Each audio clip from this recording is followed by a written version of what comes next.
Eu convido você a abrir sua Bíblia comigo no Evangelho de Lucas, no capítulo 7. Lucas, capítulo 7.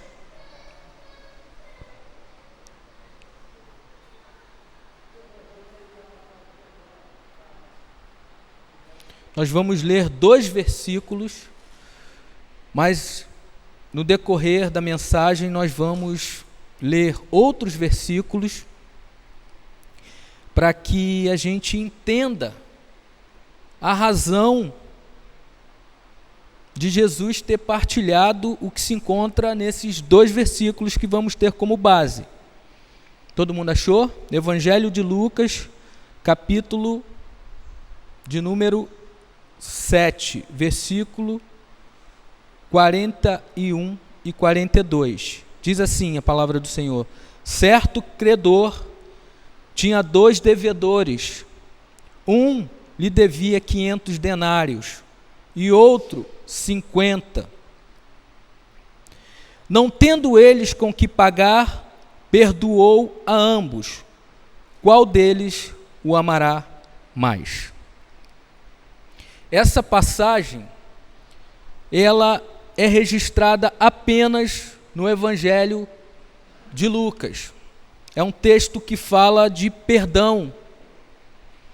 E automaticamente, quando a gente pensa em perdão, quando a gente pensa em alguém que recebe o perdão, somos levados à ideia de gratidão.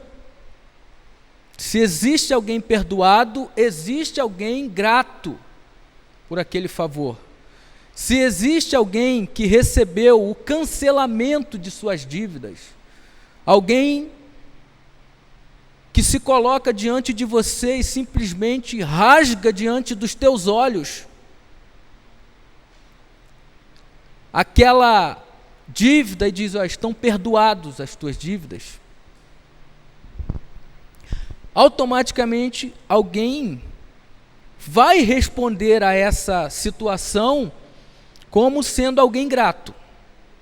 Então é isso que nós vamos ver nesse drama narrado por Lucas, nessa passagem narrada por Lucas. Dentro de um contexto maior, Lucas apresenta uma pequena parábola, uma pequena ilustração, para mostrar para aqueles que se encontravam lá no primeiro momento e para a gente, como eu e você somos tratados por Deus e automaticamente como deveríamos tratar os pecadores. Então, versículo 36 é o que dá o norte aqui para a nossa fala, porque essa parábola tem o pano de fundo, a casa de Simão, o fariseu, um homem influente da religião, um homem protagonista no seu tempo do ponto de vista religioso. E esse homem faz um convite para Jesus. Ele se volta para Jesus e o convida para estar na casa dele, para participar de um jantar. Alguns estudiosos trabalham com a ideia, embora o texto não afirme isso, mas essa é uma possibilidade, de que é possível que esse convite tenha surgido depois desse fariseu ter visto Jesus falar numa sinagoga, por exemplo, depois de um culto, ter ficado talvez impressionado com as palavras de Jesus, com a habilidade de Jesus, como muitos homens naquele tempo ficaram impressionados. E aí teria então convidado Jesus para estar num ambiente mais particular, nesse caso em sua casa, para que ele pudesse saber mais, conhecer mais a respeito daquela doutrina, daquela palavra, daquele conhecimento que Jesus estava partilhando naquele tempo. E essa ideia faz muito sentido, por quê? No primeiro século, esses encontros, esses jantares, eles também funcionavam para recepcionar mestres, rabinos. Eu me lembro até de uma cena da série The Chosen, não sei quantos de vocês já assistiram, é 0800 aí no Google Play, você pode baixar. E um grande homem, um fariseu, quer dizer, me permita dar só um pouquinho de spoiler aqui, mas um grande homem, um fariseu, um mestre da lei. Carlos vai lembrar disso porque eu sei que ele já assistiu. Nicodemos, ele é recebido, ele é aclamado, ele é convidado para participar de algo muito semelhante a isso aqui. As pessoas querem estar com ele, querem estar próximo dele, porque ele é um cara de muito destaque na religião daquele tempo. Então esses encontros serviam também para isso, para receber rabinos, mestres, alguém que estava, quem sabe, de passagem por ali, alguém que as pessoas desejavam estar mais perto. Então vamos preparar um jantar para que ali a gente possa discutir a respeito da lei, da Torá. Ali a gente possa absorver mais a respeito de algum tema. Então é nessa atmosfera que Jesus partilha essa pequena parábola. O que ninguém esperava, na verdade, pelo menos muito provavelmente aqueles que estavam promovendo aquele encontro, eram as sucessões de cenas dramáticas contidas no texto e que vão levar Jesus então a compartilhar essa ilustração para Simão, o fariseu. Certo credor tinha 2 devedores, um lhe devia 500 denários e outro 50.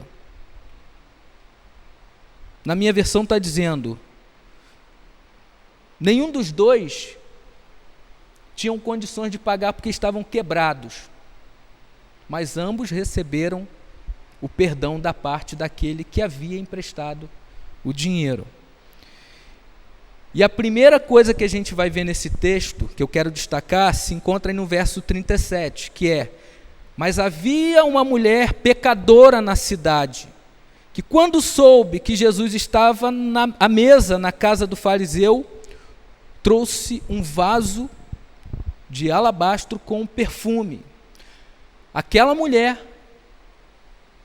rotulada, embora aqui o rótulo seja apresentado por Lucas, mas simplesmente ele está registrando o modo como as pessoas olhavam para aquela mulher, uma mulher pecadora da cidade, conhecida de todos, embora o texto não afirme aqui qual é o seu pecado, é muito provável que essa mulher, que era conhecida na cidade por todos, a sua condição social fosse, ela era uma prostituta. É possível, o texto não está dizendo, mas o fato é que a descrição de mulher pecadora apontava para alguém que tinha lá suas faltas, para alguém que, sabendo de suas faltas, que sabendo dos seus pecados, ao tomar conhecimento que na casa de um religioso, na casa de um fariseu, estava ali alguém que pudesse então concretamente dar solução para a sua vida, ela vai procurar aquela pessoa. Aí você vai dizer, mas o que faz uma mulher mal vista, mal falada, de péssima fama, pisar na casa de um religioso? Ela está num ambiente que não é o melhor para ela, não é um ambiente mais seguro para ela. Ela está num lugar que certamente é hostil à sua pessoa. O que ela está fazendo ali? Em ocasiões como essa, por mais estranho que seja para a nossa cultura, mas era algo muito comum nesse tipo de encontro, os encontros serem abertos, pessoas não convidadas terem a possibilidade de transitar pela casa. Penetra era permitido nesse tipo de festa. no tipo de cultura que a gente vive, só vai quem a gente quer. Não é verdade? Só entra quem apresentar o convite. Mas aqui não. Esse tipo de encontro era aberto para todos. Para todos. E isso explica a razão daquela mulher estar ali. Isso explica porque aquela mulher está tão próxima de Jesus. Isso explica a coragem daquela mulher também estar ali, uma vez que ela toma conhecimento, porque ela sabe que aquela pode ser a possibilidade de ver e de ter a sua vida sendo reerguida do lamaçal dos seus pecados. E ela vai atrás de Jesus. Ela toma conhecimento que Jesus está ali. Portanto, ela não está indo simplesmente à casa do religioso atrás da religião dele, porque ela sabia o que o religioso tinha para ela. A forma como aquela religião, no contexto do primeiro século, o que era oferecido a ela. Mas ela não vai atrás de religião, ela vai atrás de Jesus. E aí verso 37 diz: quando soube que Jesus estava na cidade, à mesa, na casa do fariseu, foi ao encontro dele e trouxe um vaso de alabastro. Aquela mulher identificou Jesus como portador, antes de tudo, não da doutrina, não de uma lei que quer impor o que o outro deve fazer, mas como portador da misericórdia, portador da salvação, portador da graça. Coisas que, no seu contexto, na sociedade em que ela se encontrava, esse tipo de situação, em momento algum, foi a ela oferecida. Basta você lembrar do tipo de tratamento que mulheres recebiam, caso não fossem mulheres decentes, segundo aquela sociedade. Você lembra do que aconteceu com a mulher adúltera? Vocês lembram?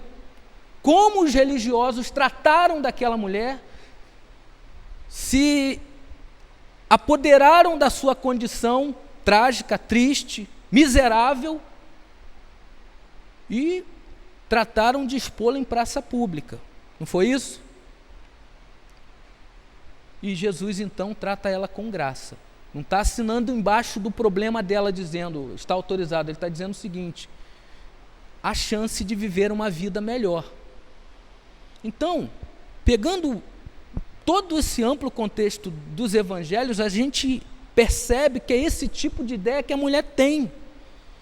E suas atitudes demonstram que, na verdade, embora o fariseu, embora os seus amigos, embora a sociedade a rotulasse como uma mulher pecadora, tudo leva a crer que a partir de sua atitude, que aquela mulher estava arrependida do tipo de vida que um dia levou ou estava levando. Por quê? Verso 38, pondo-se atrás dele e chorando aos seus pés, começou a molhar-lhes os pés com lágrimas e a enxugá-los com os cabelos, e beijava-lhe os pés, e derramava sobre eles perfume. Ela leva um frasco de alabastro, é uma espécie de pedra translúcida, feita ali como se fosse uma cerâmica, para armazenar óleo, para armazenar perfume. O texto não fala que tipo de perfume era, se era caro, se não, isso pouco importa.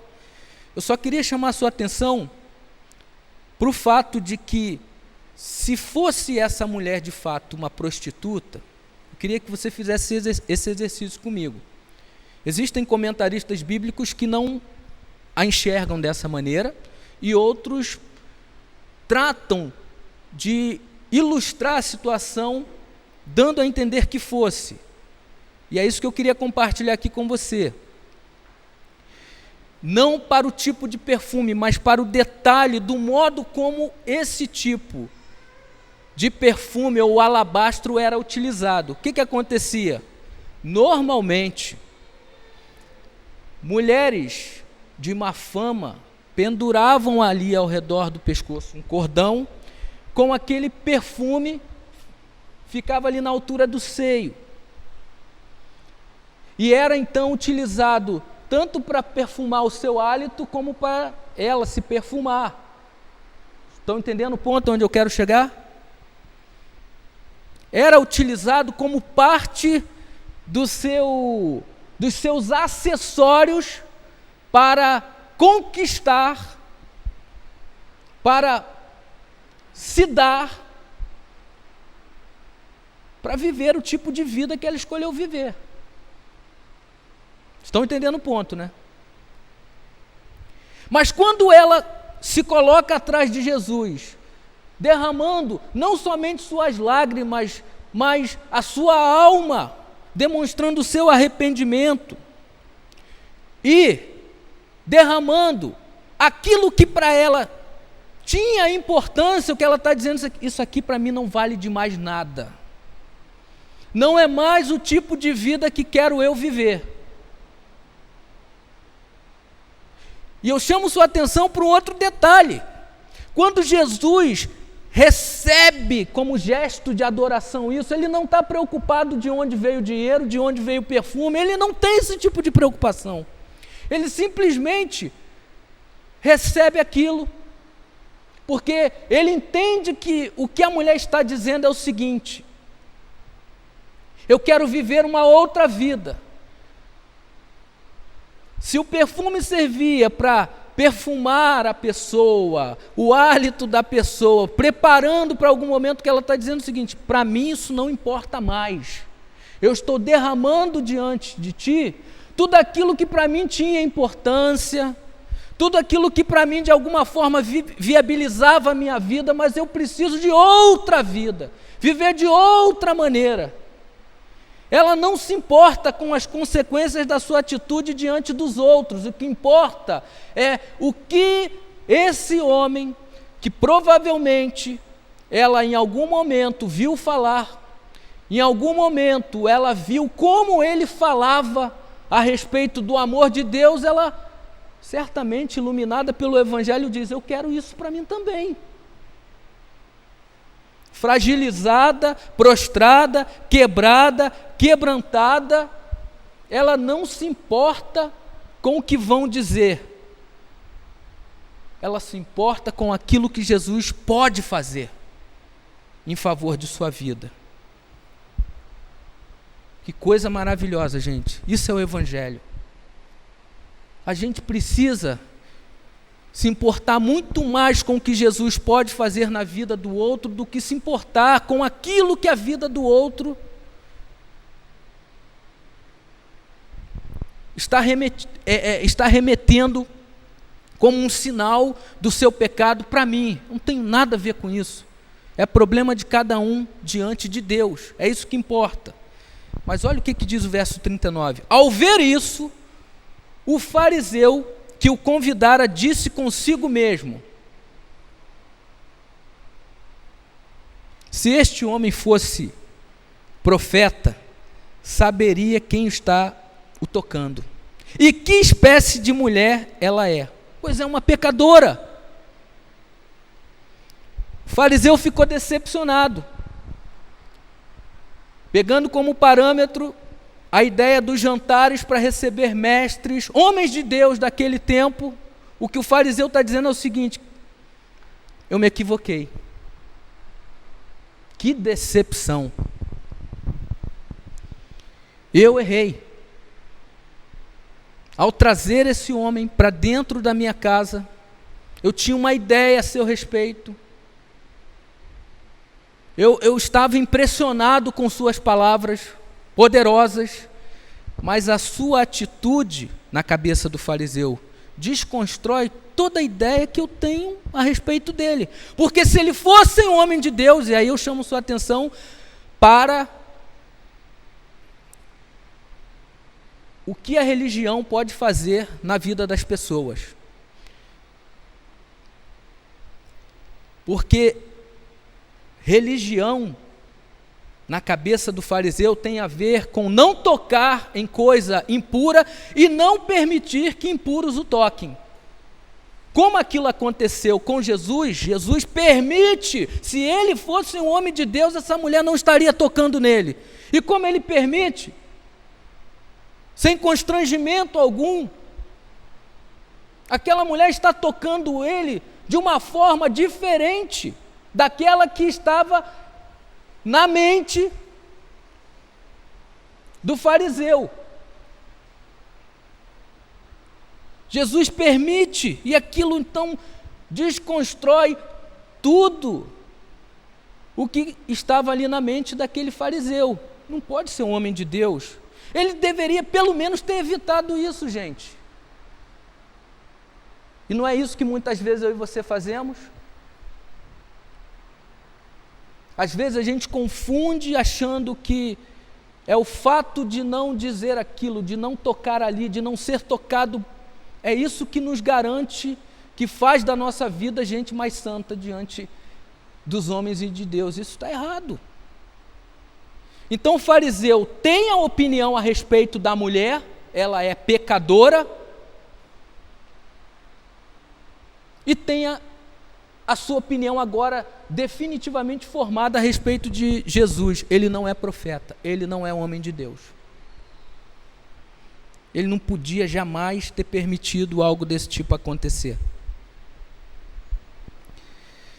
E aí o verso 40 vai dizer que Jesus discerne o que está no coração daquele homem. Mas respondendo, Jesus lhe disse: Simão, tenho uma coisa a dizer-te. E ele respondeu: dize-a, mestre. Jesus, ele alcança como profeta o coração daquele homem. Ainda que suas palavras não tenham necessariamente sido verbalizadas abertamente, Jesus sabe o que se passa no coração daquele homem. O que comove Jesus escandaliza o fariseu. Tudo é muito inconveniente para o fariseu, a ponto dele julgar aquela situação de maneira totalmente equivocada, mas para Jesus aquilo é gesto espontâneo, genuíno de adoração. Para o fariseu é ofensa, é escárnio, é inconcebível. Não pode. Então Jesus percebe que Simão não compreendeu nada do que estava acontecendo ali. E aí eu chamo sua atenção para isso, gente. Não são poucas as vezes que eu e você também interpretamos mal as ações das pessoas, julgando essas pessoas de maneira precipitada. Não são poucas as vezes que a gente repete a mesma coisa que o fariseu. Para pessoas para quem Jesus já disse sim, a gente está dizendo não. Pessoas que são acolhidas, abraçadas, são alvo da misericórdia de Deus, muitas vezes eu e você de maneira precipitada estamos dizendo não pode. Não é verdade?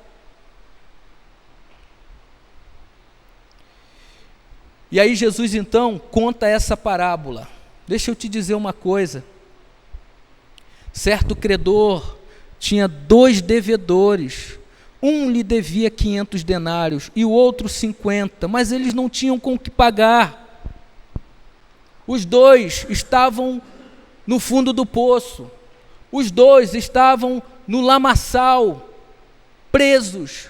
Não tinham como promover autossalvação. E o que aconteceu, Simão? Eles receberam o perdão de suas dívidas.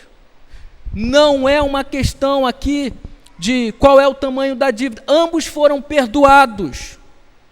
Agora, Simão, qual deles o amará mais? É a pergunta de Jesus. Simão agora é obrigado a pensar com a própria cabeça. E a conclusão que ele vai chegar é lógica. Quem mais foi perdoado, mestre? Não tem para onde correr. ele vai dar a resposta de fato que Jesus queria ouvir.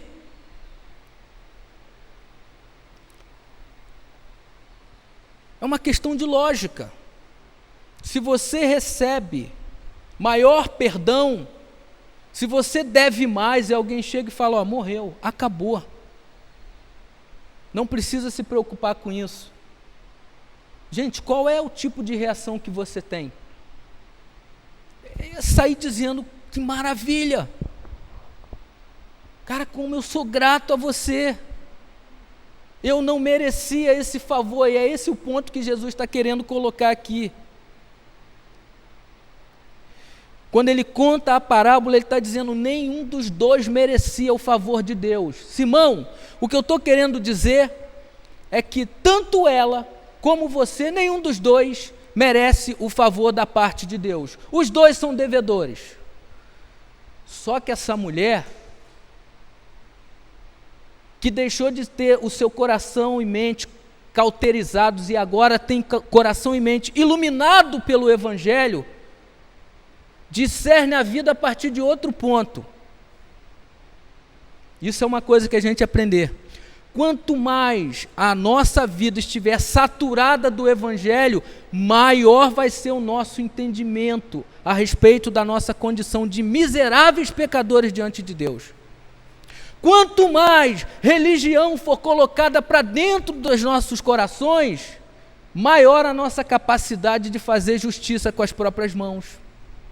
E, consequentemente, maior será a probabilidade de você olhar para a sua vida e falar, eu sou bom no que eu faço. Eu não devo tanto assim.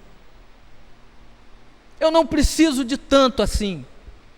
Então, quanto mais do Evangelho tiver na sua vida, maior será a sua realidade, em termos de conhecimento a respeito da sua culpa, do quanto você deve, da sua condição de miserável pecador diante de Deus. E, consequentemente, você amará mais, você vai dizer, Senhor, como pode alguém amar da maneira como o Senhor ama? Alguém como eu? Como pode o Senhor dedicar tanto da sua graça, do seu favor à minha vida, alguém corrupto como eu, um devedor como eu? Senhor, o que me resta fazer é cair de joelhos aos teus pés, derramar a minha alma, derramar as minhas lágrimas e dizer muito obrigado, Senhor, como eu te amo. É isso que a mulher faz. Mas o homem, impregnado de religião, o fariseu, olha para aquilo e diz para a mulher, não pode, ela é pecadora, você não pode permitir isso. Aquela mulher, pelo fariseu, corria o risco de viver a vida toda dela na mesma condição, para sempre. Mas com Jesus diante dela, ela sabe que isso pode ser diferente. E aí, Simão responde, suponho que seja aquele a quem mais perdoou. Jesus disse, você está certo, você acertou, nem precisou chamar os universitários. Tá bom, é isso. Agora, Simão, olha para essa mulher. Eu imagino que Jesus estivesse falando com Simão, não olhando para Simão, mas olhando para a mulher. Simão, olha para essa mulher aos meus pés. Na tua casa eu fui desonrado. Segundo os parâmetros de boa educação do primeiro século. Ele vai começar a dizer isso. Na tua casa, entrei na tua casa, versículo 44. Você vê esta mulher, entrei em tua casa e tu não me deu água para os pés, que era uma coisa natural. Era o que se fazia de mais básico quando você recebia alguém, é um sinal da sua boa vontade para com o convidado. Você é o anfitrião. Então você recebe ele lavando seus pés. Você não fez isso, aí contraste, mas a mulher molhou com suas lágrimas, lavou os meus pés com suas lágrimas, e enxugou-os com os cabelos. Você não me cumprimentou com um beijo no rosto, que era algo comum. Bem-vindo, seja bem-vindo à minha casa. Você não fez isso, porém, ela beijou os meus pés. Desde que entrei. Você não colocou óleo sobre a minha cabeça. Que era algo também como parte do rito, da liturgia, da recepção de alguém quando chegava à casa do outro. Mas ela derramou perfume sobre os meus pés. Por isso te digo, os pecados dela, que são muitos, lhe são perdoados, pois ela muito amou. Mas aquele a quem se perdoa pouco, este também ama pouco. E disse a ela: os teus pecados estão perdoados. Mas aos que estavam com ele à mesa começaram a dizer: quem é este que pode perdoar pecados? Surgiu aquele burburinho tão conhecido da religião. Como é que esse homem pode dizer isso? Jesus, porém, disse à mulher: a tua fé te salvou, vai em paz. Ele está dizendo: Simão, você foi incapaz de ser alguém educado comigo. Desdenhou da minha presença. Você me desprezou diante de todos. Agora, essa mulher,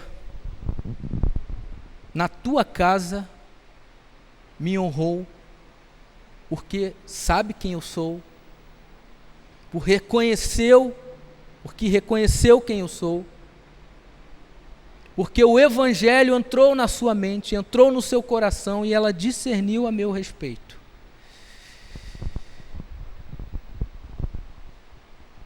Então, queria fazer algumas aplicações para a gente, à luz de tudo isso que foi falado. A primeira coisa que você precisa ganhar consciência, todos nós aqui precisamos ter consciência, é que nós temos uma dívida impagável com Deus. É uma dívida eterna. Uma dívida eterna. Você não tem condição de pagar. O texto fala para a gente que um devia o equivalente a 2 anos de salário, 500 denários, e o outro a 2 meses, 50 denários. A nossa dívida é muito maior do que tudo isso. É eterna. Então, todos nós temos uma dívida impagável e precisamos necessariamente de um grande perdão. E Jesus está disposto a fazer isso, a nos perdoar. Porque a segunda coisa que eu vou aprender aqui é que o nosso pecado, o tamanho do nosso pecado, a natureza do nosso pecado não muda em nada a disposição de Deus para perdoar os nossos pecados. O texto fala que a mulher, do ponto de vista da sociedade, é uma mulher marginalizada, à beira do caminho. Não tem valor. Como já não tinham as mulheres no primeiro século. Menos ainda se fosse uma mulher de má fama. E aí Jesus está mostrando o seguinte: não tem tamanho de pecado que sobreponha o grande amor de Deus pelo pecador. Não existe isso. Não é o tamanho do nosso pecado que vai mudar a disposição, a graça e o amor do nosso Deus para nos perdoar. Isso não muda nada. É muito mais uma questão de você se conscientizar, de entender o Evangelho, de estar consciente do Evangelho, de reconhecer a sua condição de pecador, porque o tempo todo Jesus está dizendo sim para os pecadores.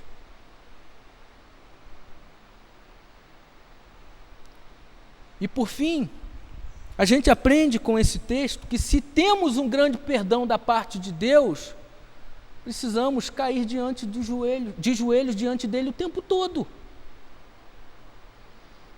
Alguém já disse que a melhor postura para estar diante de Deus seria o tempo todo estarmos de joelho, por tamanha graça que a gente recebeu da parte dele, por tamanho favor que ele nos concedeu, por tamanho perdão que Ele nos concede. E essa passagem também nos ensina que nós, pecadores, que recebemos perdão, precisamos aprender também a olhar para outros pecadores da mesma maneira como Jesus os enxerga. Como gente quebrada, vulnerável, fragilizada e que carece de graça. E aí eu deixo aqui último alerta para a gente, que é o perigo, que é a pegadinha, que é a armadilha que eu e você podemos cair a qualquer momento. É possível experimentar religião sem saber nada do Evangelho. E isso pode ser fatal para aquele que nos ouve, para aquele que cruza os nossos caminhos. É possível falar em nome de Deus e inviabilizar a vida das pessoas. E o que Jesus está dizendo é que isso não é correto. A gente precisa, com a nossa fé, com a nossa devoção, com a nossa gratidão por causa dos muitos pecados perdoados, procurar, cooperar, ajudar na viabilização da vida de outros homens, de outras mulheres, para que eles também encontrem perdão e graça da parte de Deus. Amém? Vamos orar?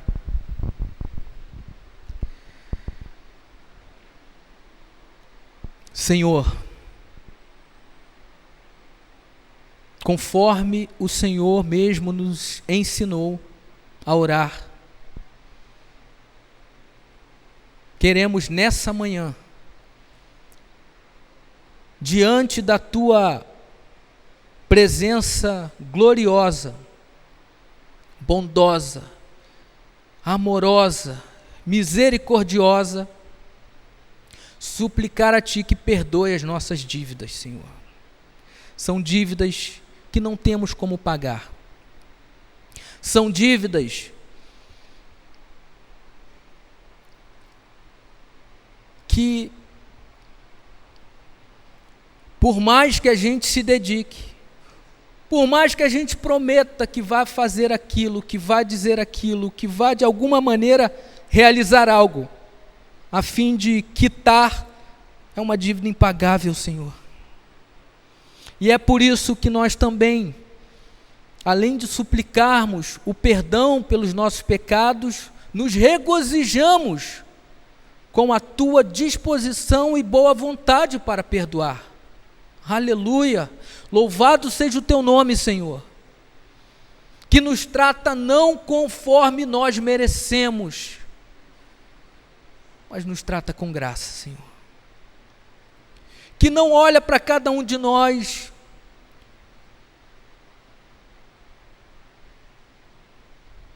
nos rotulando como quem diz, ali vai um mentiroso, ali vai um golpista, ali vai um adúltero, ali vai alguém que está extorquindo o outro. Não é assim que o Senhor nos olha. Quando nos quebrantamos, derramamos nossas almas e coração diante do Senhor, e nossas lágrimas aos Teus pés, como sinal de arrependimento, o Senhor diz, vai, a tua fé te salvou. Estão cancelados os teus pecados, estão perdoadas as tuas dívidas, e assim, Senhor, somos invadidos por gratidão,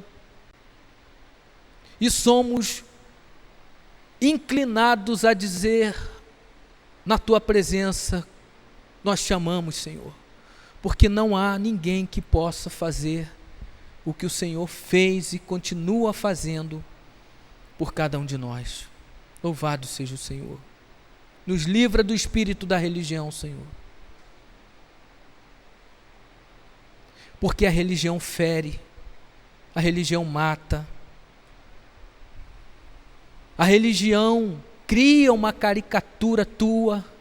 E muitas pessoas, ó Deus, estão se decepcionando com homens por causa desse tipo de prática. Mas, Senhor, nós te pedimos, nos livre disso, porque desejamos saber mais a teu respeito, conhecer mais a tua palavra, caminhar na direção da boa nova e levar a boa nova às outras pessoas, para que assim feridas sejam tratadas, corações sejam transformados e que outros possam então também se regozijar diante de tão grande perdão e misericórdia da tua parte e possam dizer que te amam também, Senhor. Nós te pedimos isso. Te pedimos isso em nome de Jesus. Amém e amém. Amém.